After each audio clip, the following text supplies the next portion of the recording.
जमाई बनबा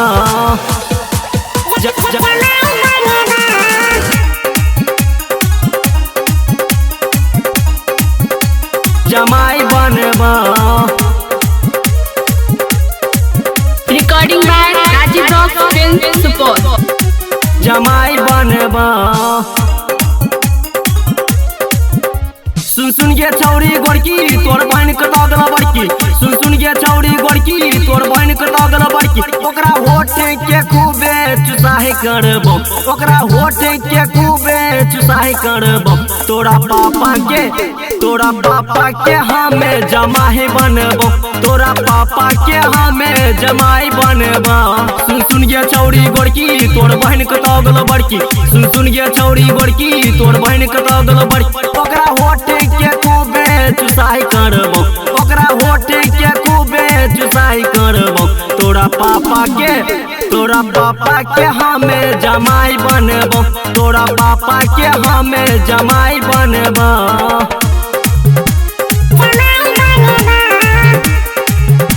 जमाई बनबो। जमाई बनबो। डीजे गुफरान सुपौल बजा। मिलै छौ मौका तू फायदा उठाइले। हमरा के अपना तू जीजा बनाइले। जीजा बनाइले हे गाँव के अपना तू मेहमान बनाइले। जीजा जी कहे के आदत धराइले। सुन गे छोटकी साली तोर बहन छियौ घरवाली। सुन गे छोटकी साली तोर बहन छियौ घरवाली। तोरा बहिन से नहीं लड़ाई करबो।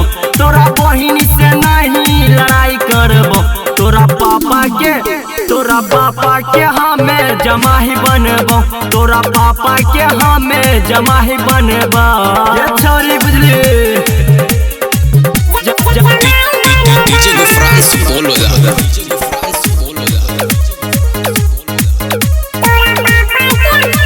जमाई बनबा। गे राइटर सुनीले अगुआ जे बनतो। सेटिंग कराई के गे शादी कराइतो। गे कृष्णा बेदर्दी जब घरे पर आइतो। साली साली कही के तोरा पकड़ता। छोड़बो तोहर ऐठल तू लोग में रहबे बैठल। छोड़बो तोहर ऐठल तू लोग में रहबे बैठल। तोरा पलंग पर सुताई के चढ़ाई करबो। तोरा पलंग पर सुताई के चढ़ाई करबो।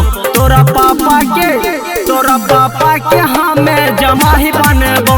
तोरा पापा के हमें जमाई बनबो।